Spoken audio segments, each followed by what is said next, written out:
Progress. Hey, Daddy, this is the man of the champions, Bill Fonzie Alfonso, giving a shout out to Something else. something else, Daddy. This is Nicole Matala, Great Warrior Wolf, and you are listening to Something Else. I'm Tony Cini, and you're listening to Something Else. Hey everybody, it's Rich Palladino, the voice of New England, and you are listening to Something Else with Arya.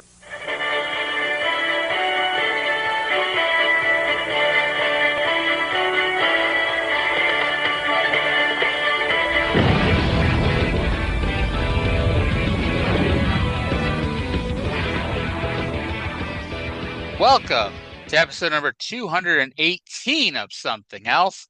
Feast your hair holes in this week's episode as we take a look at NWA Total Nonstop Action, episode number 58 from August 13th, 2003.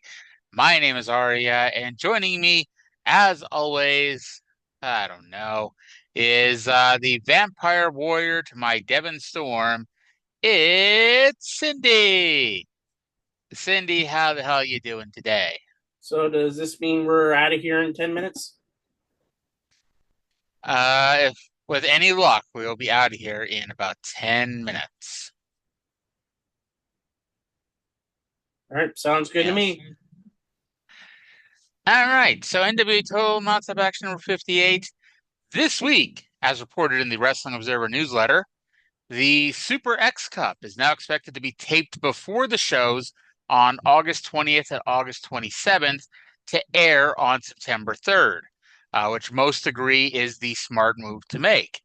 The expected participants in the tournament are Juventud Guerrera, Nosawa, Teddy Hart, Johnny Storm, Chris Sabin, Frankie Kazarian, Michael Shane, and Jerry Lynn. We will go over this in the next few weeks. There are no current dates on Sting, but it is hopeful that they'll be able to book him again shortly. And speaking of booking people, we may have seen the end of Norman Smiley because Norman, they cut his pay from $500 a show to $300 a show, and there's a chance he will not be back. I gotta say, it's funny that, they're opening up the pocketbook to bring in Sting and things of that nature, but Norman, they're cutting his pay. And that's going to be one of those things we hear a lot about in regards to TNA over the years. They're going to keep trying to dish out the big bucks for some people while trying to cut other people's pay, which, pay. Does $200 mean more to Norman Smiley than they would to Sting? Just saying here, ladies and gentlemen. And that is true. Because this is the end of Norman Smiley for our podcast, of course. However, he will be back in TNA in February 2006, and he will appear off and on for a bit, mainly doing jobs for the big stars. And that will be it. He did wrestle a match on Explosion. However, as Arya always says about Explosion, say the line, Arya. Well, you have to actually tell me these things because you just stop talking in the middle of talking. Anyway, Explosion doesn't count. There you go. So Norman Smiley is officially done, sadly. Because Norman Smiley is a good hand. No, he's not. That's Jason Hotch and John Schuyler. No, they're the great hands. They're now the great hands. They were the good hands. By the way, immediately. If I had taken a shot every time Ali's stable came out during those fucking Impact tapings, I wouldn't have been able to drive home. Just saying. You'd have to spend the night in a hotel in Providence, Rhode Island, you poor soul. Providence was 30 minutes away. I'd had to get a hotel in Kingston, Rhode Island, and I don't know how I would have done that since I wouldn't have been able to drive to the hotel. I would have had to sleep in my car. Could have taken an Uber to a hotel and then Ubered back to the arena. Fuck that. So then it was time for our opening match. It is the Three Live Crew in a six-man tag match against Vampire Warrior, Devon Storm, and Sin. Or as I wrote, get ready for 2.5 years of pretty mess six-man tag team matches. Devon Storm gave Sin a release German suplex purely designed to do a splash on the BG. I guess that's one way to do it. Ron and Don Harris were randomly shown standing in the crowd watching this. Apparently on Explosion, they had promised to crash the party this week. And I guess if we're going to be forced to live in a world where the Harris twins have to be on the show, I'd rather only see one stupid segment than two stupid segments. This match was more competitive than it needed to be. I'm not saying this needed to be an outright squash match, but if they were going to have a semi-competitive match, it should have been with three people who are at least regulars on the show. BG pinned Sin with a pump handle slam. I gave it a 1.5 out of 10. I gave it a 3 out of 10. I thought the match was fine. I say, knowing how much of a Three Live Crew fan you are, you probably gave it a 10. No. There's being a fan and there's being fucking delusional. Anyway. All right. Then Tenay runs down the show and he says that we have a thing, though, we like to keep track of. What do we like to keep track of? This is the last appearance for both Vampire Warrior and Devon Storm for the weekly pay-per-views. To be fair, I wasn't really keeping track of that. I always keep track of that. And I mean, you could have used Devon Storm. I mean, are we going to see Altar Boy Luke again, or any of the others that? Yeah. No, they're still around because they do a big 20-man X Division match near the end of the pay-per-view run in 2004. So Tenay tells us that Elix Skipper will wrestle Jerry Lynn this week. So I guess that means that Jerry Lynn opened up that crumpled up piece of paper he was given last week and agreed to whatever the rules are that Don Callis wrote out. And then Mike Tenay announces, and I had to pull out the giant Q-tip at this point. You know those giant Q-tips they use on American Gladiators to beat each other up with? Oh, yeah. By the way, it's coming back.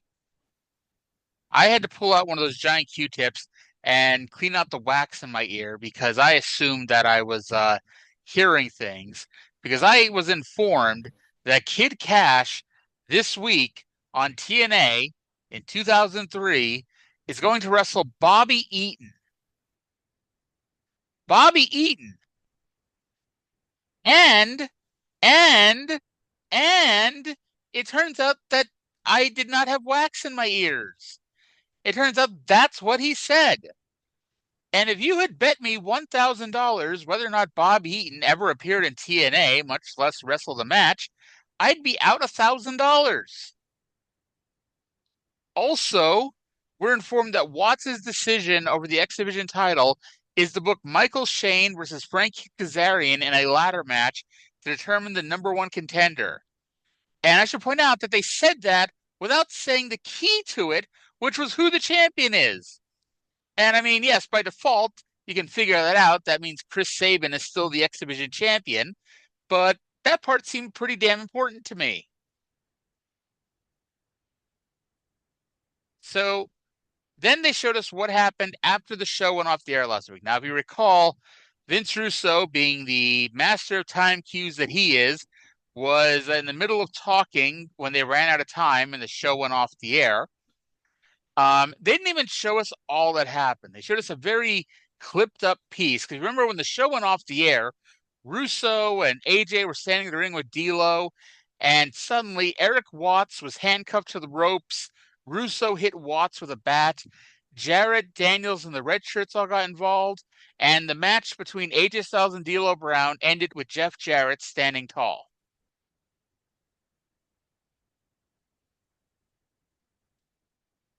Any other thoughts on this one? No, because we know what happened. Do It we? was, Do it we know was what what it happened? was.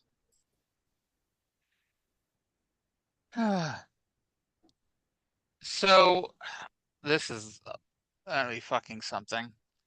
In the ring, Eric Watts said his favorite time in school was circle time.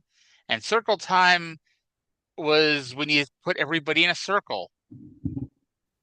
Okay, then. So he invited Team And Styles to the ring for a circle time segment because Bill Watts apparently taught his son how to rip people's eyes out when you're in a fight. I think Bill would deny this if we ended up in court. no, So, he would say that he did it to young kids. You were supposed to sell, you fucking piece of shit. so this brought out Vince Russo and AJ Styles. Russo told Watts to shut up and listen. I am not sure who I want to listen to less, Russo or Watts. Russo told Watts not to make this personal. And I'll say this, the only good thing he did, and maybe I'm not even saying Russo's good instincts, it's possible he was just by sheer dumb luck accidentally did something smart. But Russo is screaming at Watts, and Watts just gives him a look, a very threatening look. And Russo immediately steps behind AJ Styles. So let it be known the one person Vince Russo acted afraid of in his 7 years of being in the wrestling business was fucking Eric Watts. Do you remember in TNA, or not in TNA, but in WCW, when he was being put in a situation where he might have to end up wrestling, like I think it was Ric Flair. He said, like, oh, am I supposed to act like a chicken shit heel now and be afraid of you? So he's not afraid of Ric Flair, former 35-time world champion. He is afraid of Eric Watts. So Russo said there are no more contenders, so AJ's going on vacation. Russo name dropped Sting here and said that he begged Sting to come in for a title match, but Sting didn't respond. And so they decided they were going to leave. And then Watts announces that AJ Styles has 3 options on what he can do tonight. This is what the man said. Okay? Do not get on me for saying what Eric Watts said AJ Styles' options were. His options By the way, tonight. before Arya goes on, I will say that I know what she's going to say. And yes, Eric Watts did say this. So Eric Watts informs AJ Styles that his options are either A, AJ Styles and Vince Russo can go have gay sex with each other, B, AJ Styles can wrestle low key tonight, or C, AJ can be stripped of the title.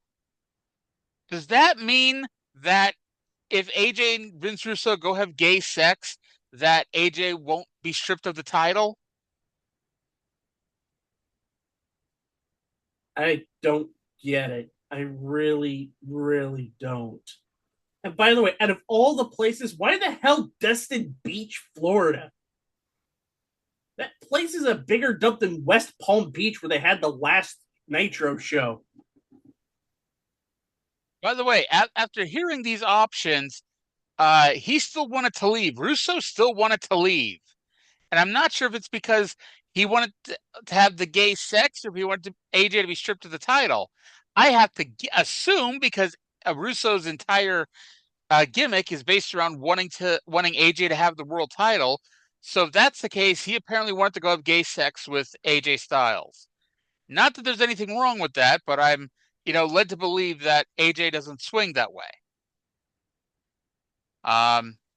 So AJ went back to the ring because he doesn't want to have gay sex or be stripped of the belt. And he challenged Watts to take the belt from him. This led to Low Key running to the ring and attacking AJ. Legend meandered out and attacked Low Key. So Watts attacked both Legend and AJ. Watts laid out Legend and was about to lay out the world champion, but he was saved by Russo with a baseball bat. That led to our ultimate badass, Jeff Jarrett, running out for the save. The red shirts ran out to drag Russo away, and ultimately Jarrett, and to a lesser extent, Low Key, were left standing tall.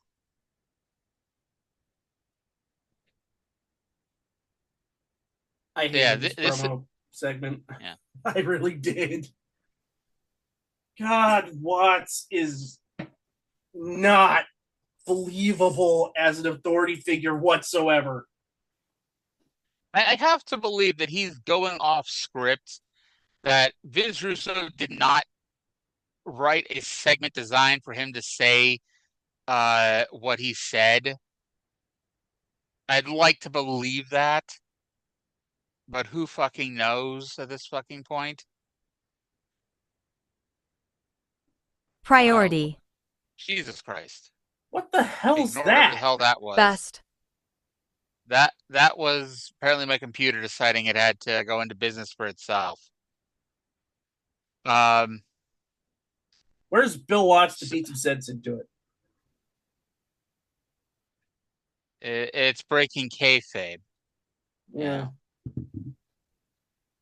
So Scott Hudson is backstage with Gilberti, Swinger, and Diamond. This is the opposite of the Eric Watts promo because this actually was a decent promo. Gilberti says they're not stupid like Arn, Tully, and JJ and just take Dusty's bionic elbow like they're idiots. Swinger says, and I quote, "They've whipped them like a couple of submissive cowboys at a dominatrix fetish party. He did not stutter once. This leads me to believe Swinger probably is speaking from experience, hence his name, Swinger." Well, what does it tell you? 20 years from now, Swinger is going to be on TNA opening up a wrestling school called Swinger's Dungeon, which was severely misinterpreted by the clientele of Swinger's Dungeon.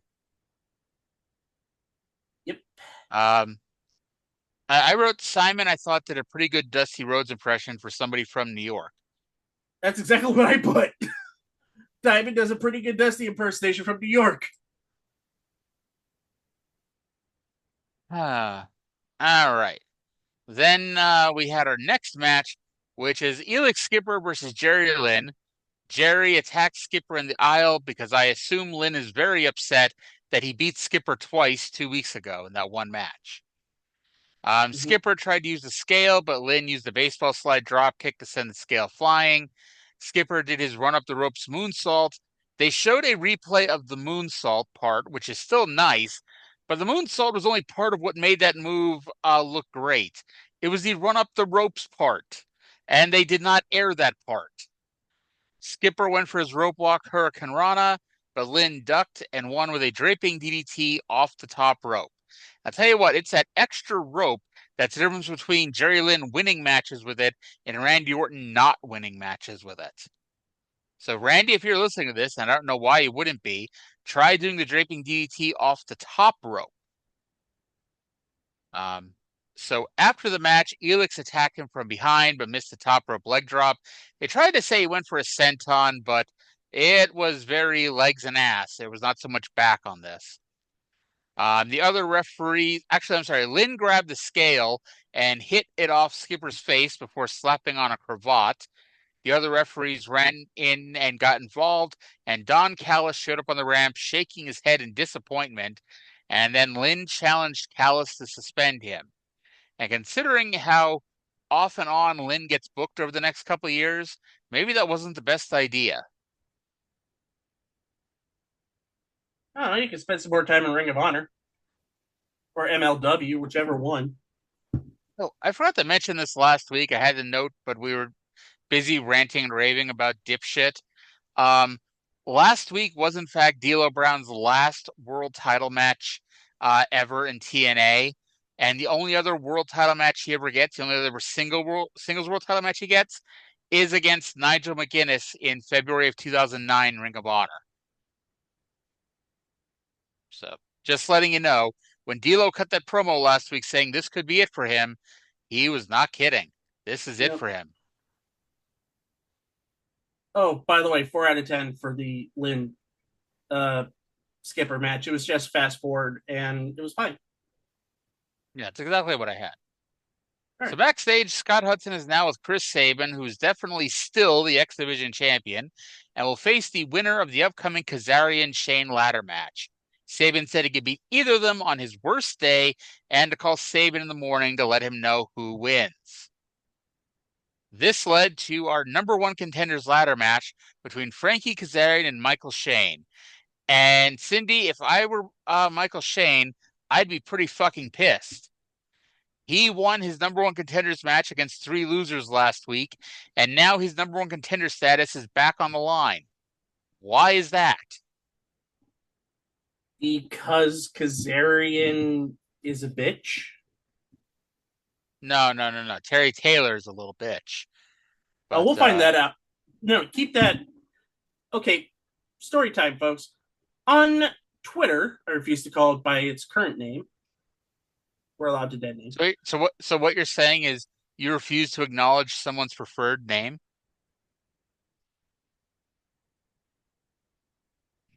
Haha. Anyway, only go when ahead. it comes to Elon Musk. Anyway, because he hasn't earned that right. Anyway, Arya makes a post about how he was gonna use how she was gonna do the tagline for one of the Mid-South shows. Terry Taylor is a little bitch. Because as everyone who listens to the show knows, Terry Taylor is a little bitch. She was going to ditch that as a tagline for an episode, and then I had to inform her that you might want to keep that because Terry Taylor wrestles in about a month on TNA. Spoiler alert. In which Terry Taylor truly is, in this match, a little bitch.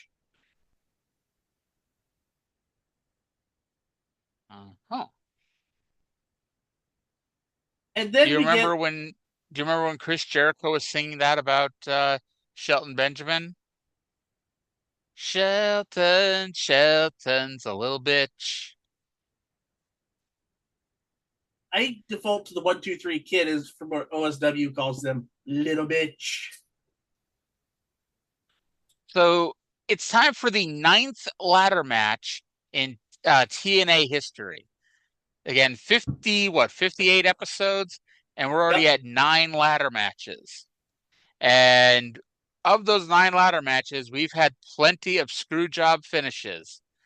And yeah, we'll get to that here in a second. So, the match started weird. Kazarian runs up the ramp to grab the ladder, and somehow during that small run, he somehow is now injured because he begins limping back to the ring, and he's winded as he is gassed and looks like he's going to collapse from his 12-foot run up the ramp to get the ladder. Shane did a flipping dive over the top rope to Kazarian to knock him down, which at least gave Kaz the chance to get his breath back. I will say they tried coming up with different ways to use the ladder. This was Kazarian's first ever ladder match, and Shane had a few before this, but never on live television before. So Shane took a backdrop on the ladder propped up in the corner. He then used a twisting neck breaker off the top rung of the ladder. And unlike modern day wrestling, where if they're going to do this move, they'd have 2 ladders set up next to each other, they were both standing on the same rung of the same ladder to do that. Kazarian then did what I swear to you is the most perfectly timed sunset flip powerbomb in the history of wrestling. Legitimately, I have seen a lot of sunset flip power bombs. They always look clunky. They never look smooth because no one ever wants to take that move in one fluid motion. So I always wondered why the hell they did that. Well, Michael Shane had no such problem with that because Jesus Christ, I've never seen that move done so well in my life. So Kazarian had the match won, so Sabin ran down and pushed the ladder over, and Kazarian took this week's dumbest bump ever as he went there was no tables to break his fall, there's no nothing. I think he was supposed to get necked on the top rope or go like stomach first on the top rope, because what happened was he took the fall and fell knee first onto the top rope and flipped over onto the floor. And that, ladies and gentlemen, could not, would not, and should not feel good. In case you're watching in 2025, you're watching TNA and wondering why Kazarian isn't wrestling more often, it's bumps like this. That's why, yep. And then Shane starts climbing the ladder, so Sabin gives the ladder a missile drop kick, and Shane falls down. Sabin scurries up and grabs the clipboard that had the contract himself. Again, this is at least the third ladder match in TNA history with a screwy finish.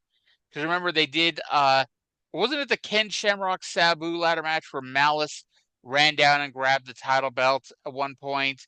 And then they did the ladder match a couple of weeks ago. They did one, didn't they?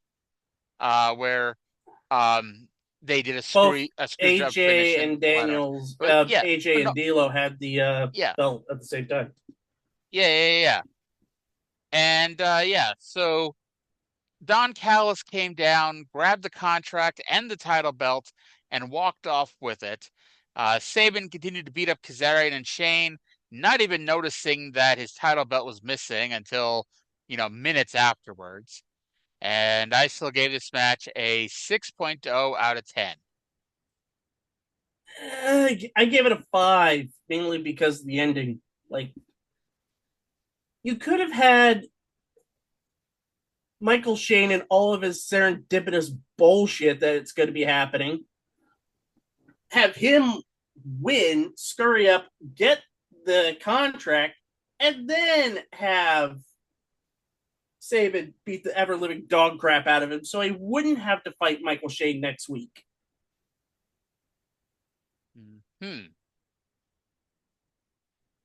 Well, then we get another Mad Mikey video. And we've been talking about these, and they're not awful at all. They just are what they are. That's all I can say about them. They are what they are. This week he's upset because Ben Affleck apparently cheated on J-Lo this week, or recently, because he's reading a magazine while taking a shit. And then because he was out of toilet paper, he went to use the magazine to wipe his ass. However, Mikey, who didn't have a problem with the cameraman filming him take a shit, did have a problem with them airing him take a shit. So Mikey went into the production truck, got the tape, beat up some production people, and then destroyed the tape. I do have to ask, what did he think the cameraman was going to do with the tape? Sell it to one of those celebrity sites, I guess. Which he was apparently okay with. Yeah, he wasn't going to get any. Mm-hmm. He wasn't going to get any cut of the pay-per-view revenue. Well, maybe he would have if this was a promoted thing. If they had promoted in advance that we're going to see Mad Mikey take a shit, then he could say that he was, promoted and should get a cut of the pay-per-view revenue off of this. And then he didn't. Oh well. Yes. Let it be known when you see Jeff Jarrett. when you see the name of this show is Mad Mikey Takes a Shit, maybe I should say Mad Mikey Takes a Crap to try to, not get censored. Yeah, because I don't know how much you get in ad revenue from YouTube, but they're really starting to crack down now. How much are you getting off the show, Cyndi? Multiply that by 2 or 3, and you'll figure out how much ad revenue I make off these shows. Really? So Scott Hudson is now with Jeff Jarrett, and asked if Jarrett is not going to get a world title match again, what's the next step? Jarrett said he's going to get his title shot, but needs to rip the head off the monster first, which is apparently Vince Russo. Jarrett says he knows Russo's strengths and his weaknesses, and his weaknesses will take him down. Down, down to Chinatown. And I guess that makes sense because he tries to bring Hogan in, which takes Russo down. So he does know Russo's weakness. Yep. Um, And now I get sad. Because you realize that Jeff Jarrett's going to get a world title shot sooner rather than later? No, because it's Kid Cash versus Bobby Eaton. Sir Robert the Earl of Eaton. Yep. Eaton came out to the worst ripoff of the Midnight Express theme you've ever heard. We've heard worse. You've heard worse versions of the Midnight Express theme than this? Yeah. Where and when? Because I need to know how to avoid hearing this. Wasn't the Midnight Express theme in like that prototype WCW game? I have no idea what you're talking about, Broseph. I'll have to show it to you later. Didn't I just say I wanted to avoid that? All right.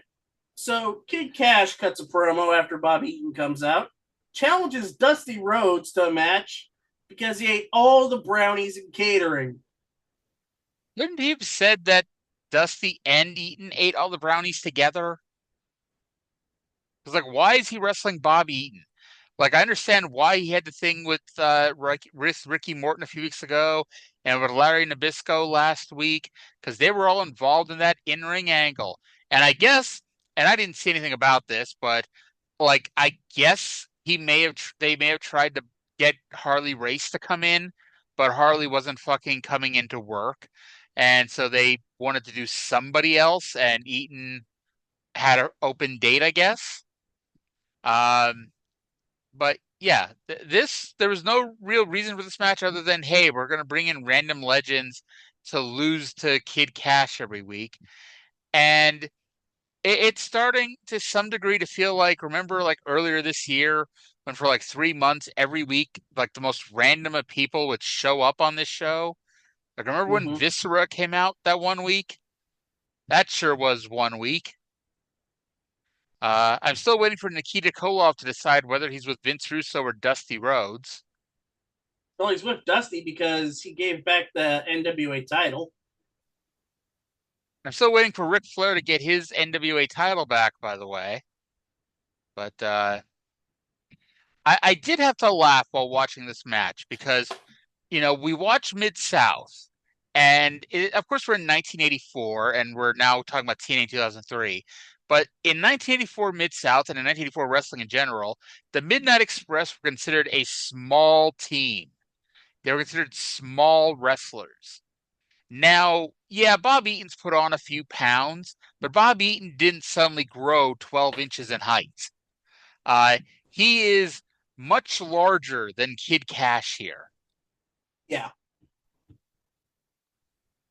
Not even close. Like it was actually funny how Bob Eaton looked like, he should be wrestling for the world title right now, and Kid Cash should be one of those he's on the smaller side of things guys.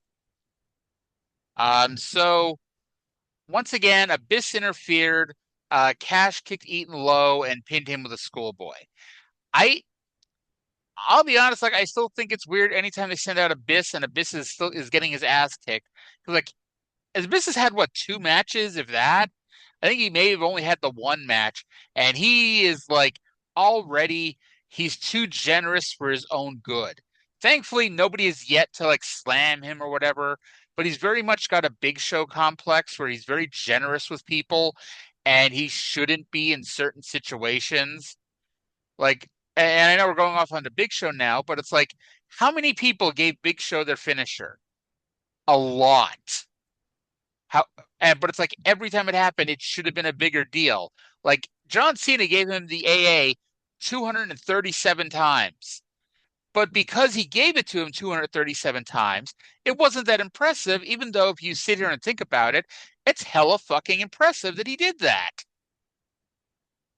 I think the only time where it was impressive where he also had edge on him. Yeah. We were talking about this on the site formerly known as angrymarks.com a couple weeks ago during our ECW and TNN review. Mike Awesome did a tope out of the ring that was so flawless and effortless that it didn't look impressive. Because he did it so easily, it didn't seem like something that was a big deal. It seemed like something you or I could do because Mike Awesome did it so easily. And yeah, that's all I'll say there. It's like you need to make things look as difficult as they are. Because otherwise you end up with geeks like me looking at Mike Awesome doing a tope over the top rope out of the ring and thinking, man, anybody can do that. Mike Awesome did it without hesitation. Anyway, there was nothing wrong with this match. I think I've given every Kid Cash versus Legend match the exact same rating, 2.0 out of 10. This is our biggest disparity we've had in a couple of weeks. You gave it a 10. A 0.5.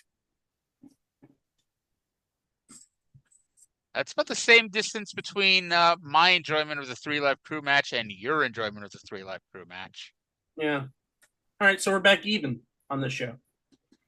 Can I just say again, Chelsea Green is a total sweetheart. I know that ruins her gimmick, but she's a total fucking sweetheart. Scott Hudson let himself into the locker room backstage. I think that should be a bigger fucking deal than the rest of this because no, he didn't knock. He just let himself in. What if somebody was changing in there? Well, the door was open.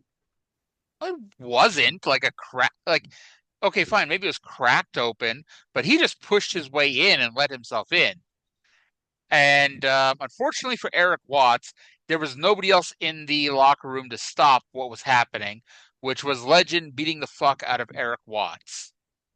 I want to know where the hell the rest of the roster was because all their bags and shit were there, but it was just Watts in the room getting his ass kicked.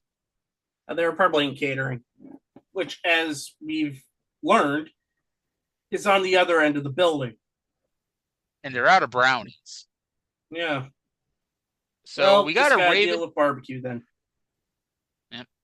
They probably went down to the White Trash Diner.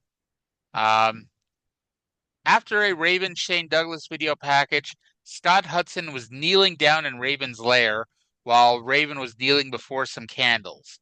Hudson was trying to whisper previewing the match, but Raven couldn't ignore Scott Hudson standing there, so he cut a brief promo that this feud will be over if A, we find out who Jim Mitchell's Mystery Man is, and B, he injures Shane Douglas. He was much more descriptive than that, but that's the gist of it. I'm just happy he didn't knock over the lit candles. Then we get Shane Douglas versus Raven. And I don't know about you, but they were making such a big deal about this match. And I'm like, they've wrestled like a dozen times already. What the hell's the big deal? Well, it turns out the reason why it was a big deal was because it was their first singles match. But it certainly fucking felt like they've wrestled each other a lot already. Yeah, but most of it was mainly 6-mans with the New Church versus Punk and De Niro. Well, remember last week when we were informed that referee Rudy Charles was enforcing the rules nowadays? He's putting on a more strict enforcement of what's going on. Well, apparently he's decided that enough of that shit because we've told that he's going to have a looser enforcement of the rules now. I wrote, thankfully, we've already had our Chris Sabin, Frankie Kazarian segment of the show. This was almost a Shane Douglas squash match for as much as Shane was kicking Raven's ass here. Raven reversed the figure 4 and Douglas was angrily tapping the mat, but since that wasn't the finish, it didn't count. And this wasn't just me being a smartass. The fans picked up on it and were chanting, "You tapped out. You tapped out." Raven hit the belly-to-belly suplex when Jim Mitchell appeared on the ramp with a body in a body bag.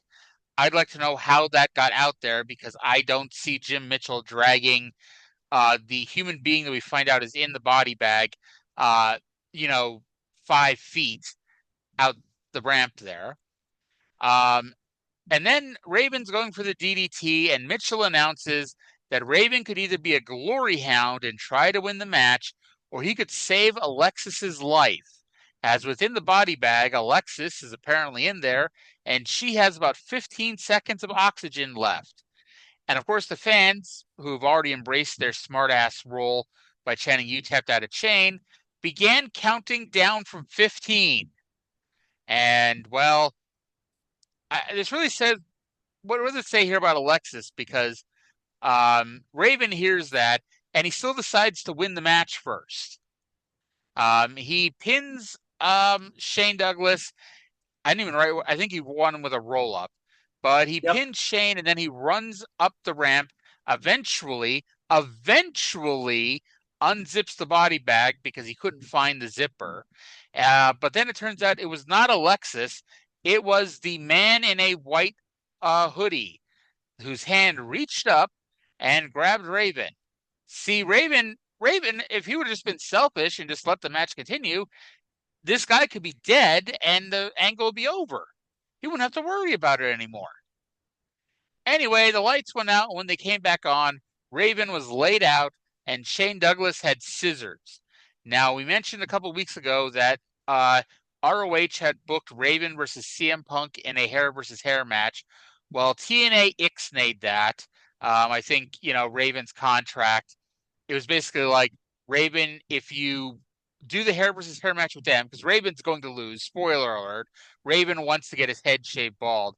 And TNA basically told him, if you get your hair cut anywhere else, you're not going to be booked until your hair grows back in, and then we're going to book it here as well.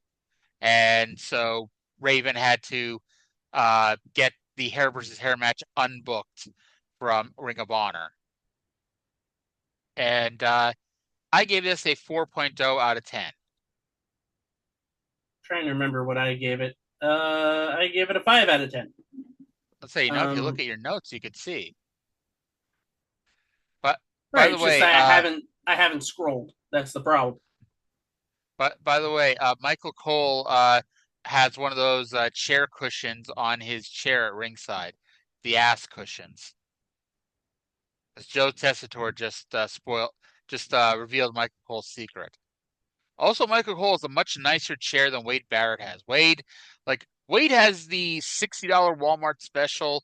Michael Cole has the $200 Office Max special, which is still weird that he needs the ass cushion, because believe me, the more you pay for those chairs, the more comfy it is on your ass. Mm-hmm. So then we get a D'Lo Brown Sonny Siaki video that ended with a Sonny Siaki promo from his car. And this is 2003, so this was not cut on his phone. So I don't know what the hell this was, because I can't even say they used a broadcast quality camera. It was a pretty shitty camera.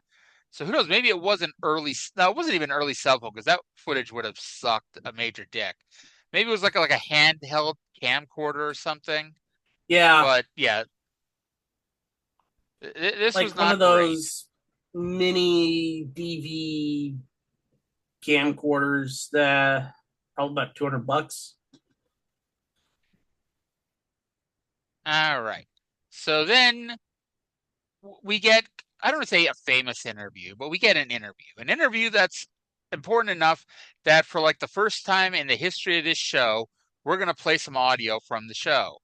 So let's go to Scott Hudson, who's backstage with Don Callis, who's going to discuss what the hell's going on with this X Division title situation. We've got a big problem in the X Division. Couldn't be solved in a normal X Division match. Couldn't even be solved in the X Division ladder match. So what do when you got a problem? You hire yourself an MBA. You don't have an MBA, do you, Scott? I didn't think so. So I've come up with a tremendous solution. In fact, I've come up with what I think is the ultimate idea.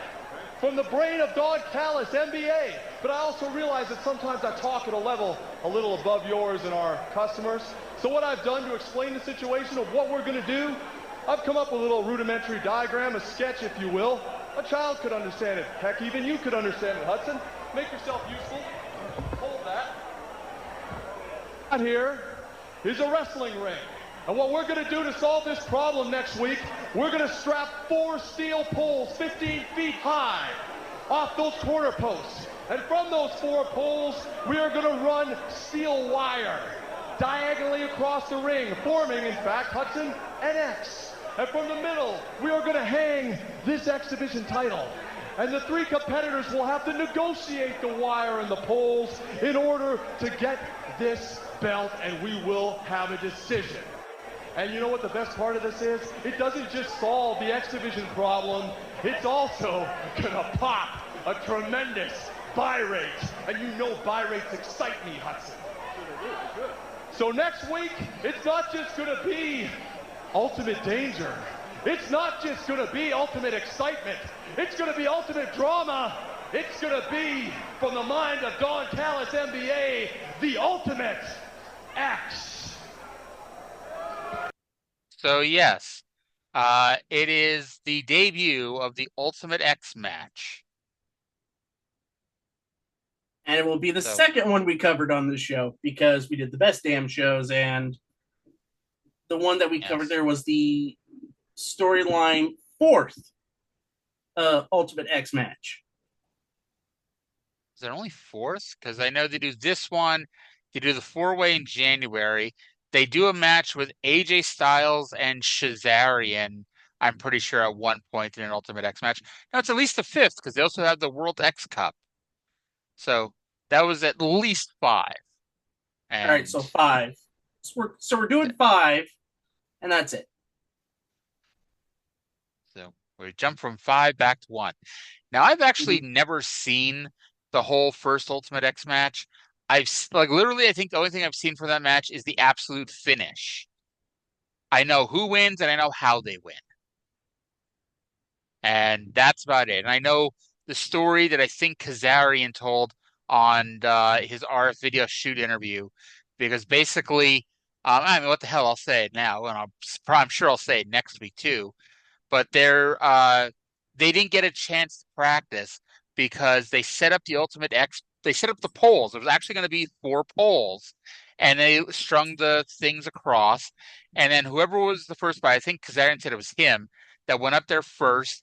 He jumped up and grabbed the cables, and it slowly came down like an old woman's breasts, and to the point where he was hanging there, and he ended up standing on the mat while still holding the wires.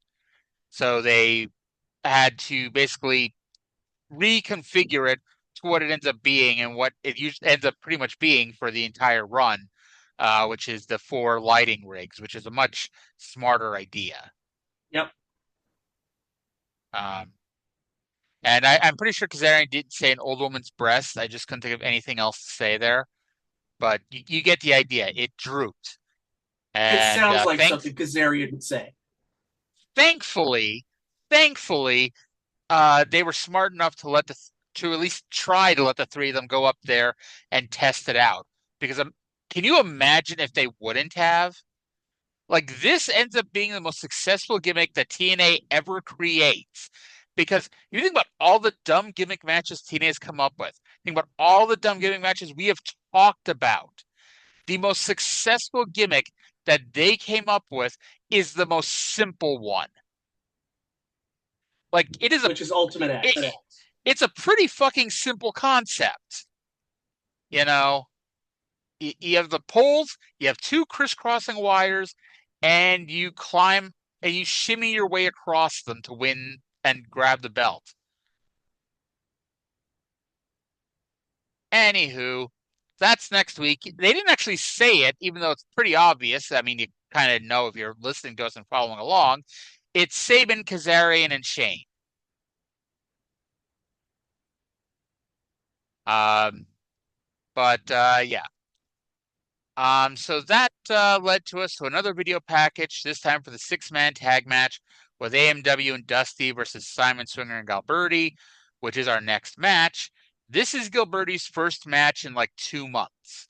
I was going to tease him for buying new gear because I'll be honest, I did not think he wrestled much after this, but he actually wrestles semi-frequently until the pandemic, and even now he still wrestles once in a while. So, go figure. They teased starting the match with Dusty versus Gilberti, but of course it was more about AMW versus Simon and Swinger.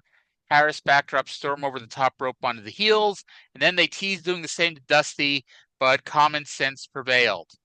Dusty did raise the elbow up, but he didn't wait for the others to run into him. He ran into them, or more, he walked into them. They got the heat on Storm. They did the fake hot tag to Dusty where the referee was distracted and thus didn't allow it.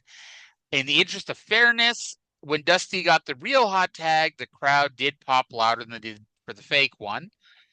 Dusty used the bell of his bull rope to knock out Gilberti for the win. Somehow, the referee was distracted. After the match, well, I'll just say the winners, AMW and Dusty Rhodes, rating 5.0 out of 10. Exactly what I gave it, 5 out of 10.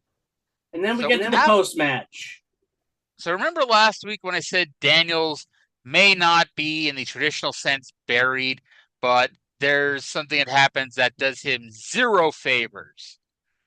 So Daniels comes out, and there are 5 people in this match that he could have had good matches with. So of course he attacked Dusty Rhodes. That is not the burial of Chris Daniels. The burial of Chris Daniels was seconds later when Jeff Jarrett made the save and he schooled Daniels. I get it's Jarrett's promotion, but Jesus Christ, Daniels, I was looking forward to Jarrett versus Daniels. Jarrett just ate him up here. I don't know if Jarrett was pissed because he didn't really get to win one of the angles against Legend for the entire month they were feuding, but Jesus Christ, he ate up Daniels here. Daniels looked like his bitch, which is probably why I didn't remember this feud, because I'd like to think I'd remember a feud between Jeff Jarrett and Christopher Daniels. And so Legend had to run down and take back over. The bell rang furiously. Jarrett came back in with a chair as Eric Watts came into the ring, and he and Jarrett cleared the ring. Watson announced that next week we're going to have 2 matches. Simon and Swinger versus AMW in a double bull rope match, and he and Jarrett versus Legend and Daniels. Like I said, the match itself was perfectly acceptable. The angle afterwards, well, it was what it was. It was par for the course. Absolutely par for the course for TNA.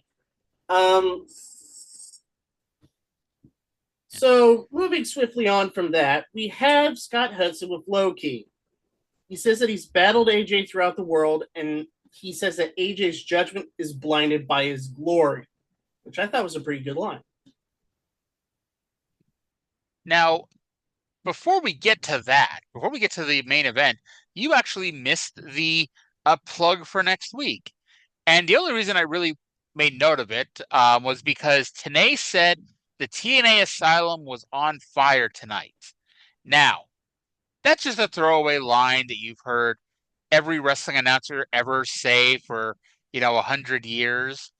However, in TNA, this is what's called a bad omen, because 3 years later, to the day, August 13th, 2006, was the famous TNA Hard Justice pay-per-view where they literally set the building on fire.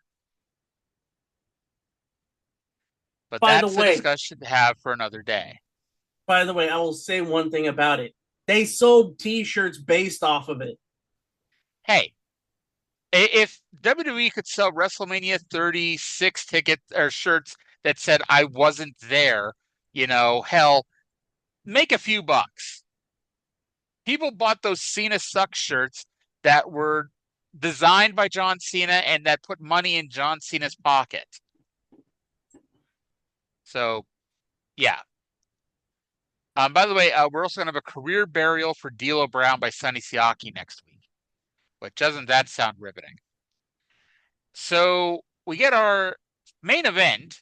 It is the NWA World Heavyweight Champion AJ Styles with Vince Russo versus Low Key.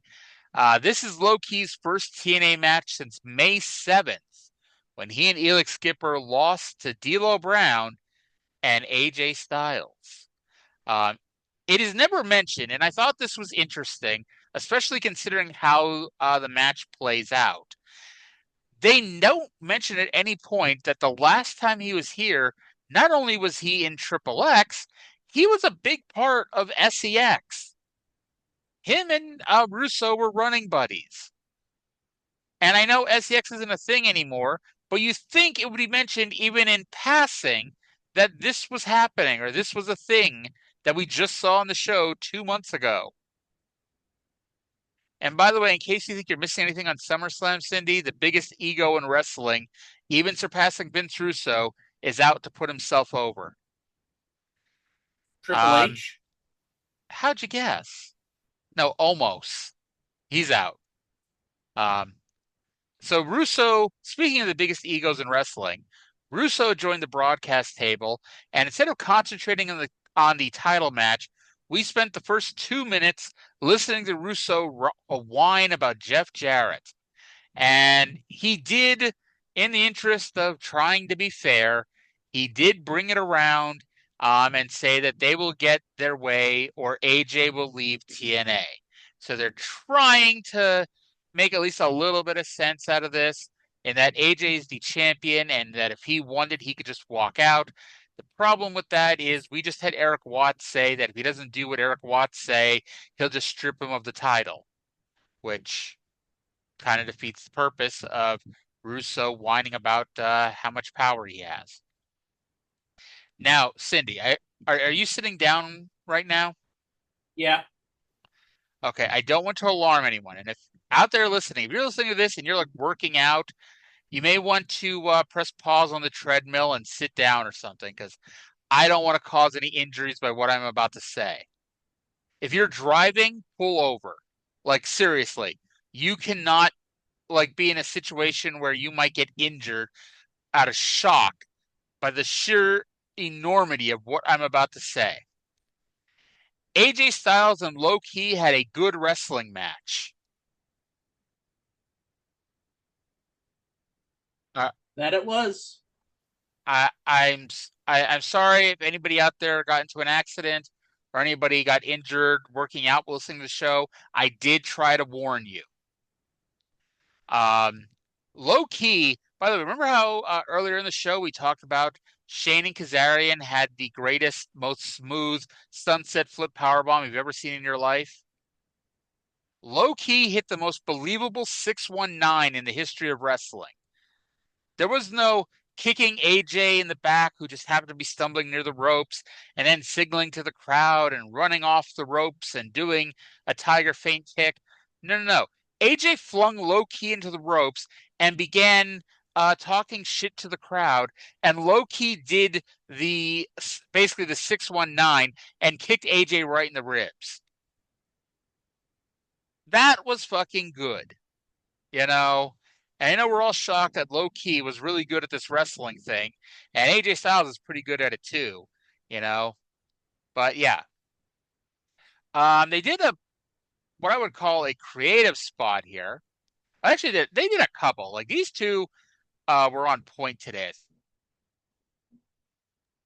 Unfortunately, they work for a company where, you know, everything that happens is going to be forgotten tomorrow. Low-Key went for the Dragon Clutch at one point, but AJ backed him into the ropes and then broke out a Hurricane Rana where Low-Key snapped his head and neck off the top rope.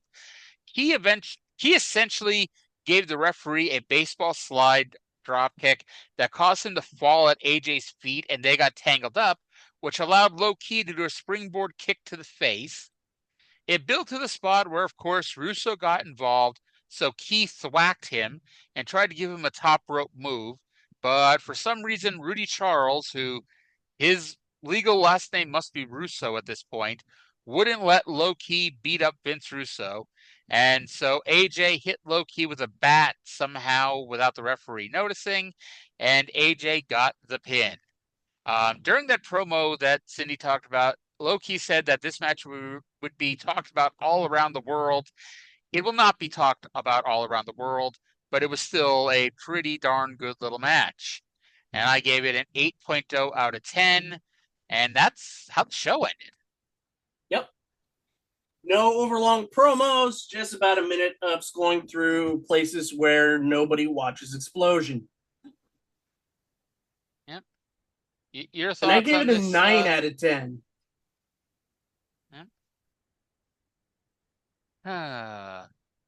Well, so that's the end of the show here.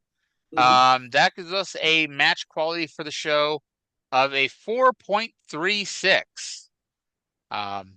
Overall enjoyment, a 5.0 out of 10, mostly because they kept most of the crap to the beginning of the show.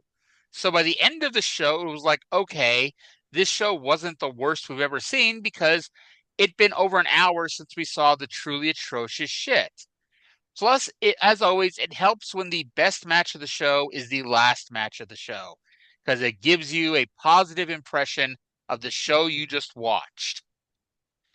And then a future build 6.0 out of 10. As I've mentioned earlier, I've never actually seen the original Ultimate X match, so I'm kind of looking forward to that. And plus, AMW and Simon & Swinger have been a really good series of matches.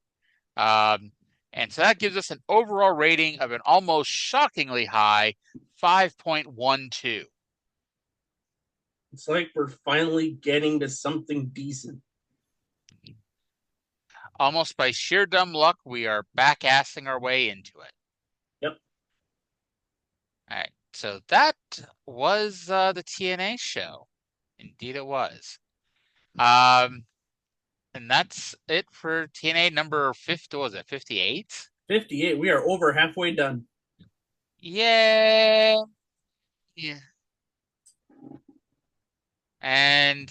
But yeah, so next week it's the Ultimate X, and then we got actually not 2 tape shows after that. After that, because they have the tape shows on the 3rd and the 10th. So we have the 20th and the 27th, and then we're taping things for 2 weeks.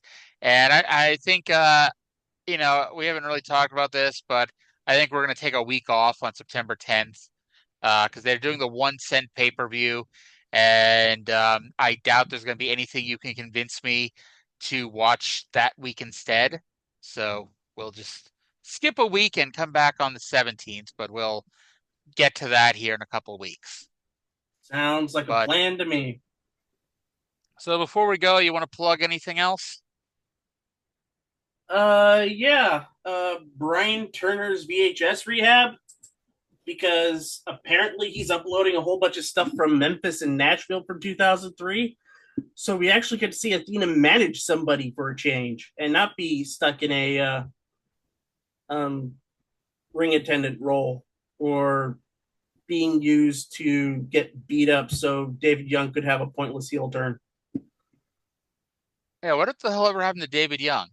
Also, if you watch the retrospective that came out at this point last week about the pre-pay-per-view King of the Ring shows, that YouTube channel has the 1991 fan cam King of the Ring video that would been making its way around the internet forever ago, but that's where it's currently residing. Yep. So that's going to do it for this week's show. In addition to plugging other people's YouTube channel, listen to our YouTube channel, which I know you currently are, but still. Thank you all for listening. Hope you all enjoyed the show, and we'll talk to you again in about 7 days. I think Don Callis needs to see a doctor about getting excited about buy rates.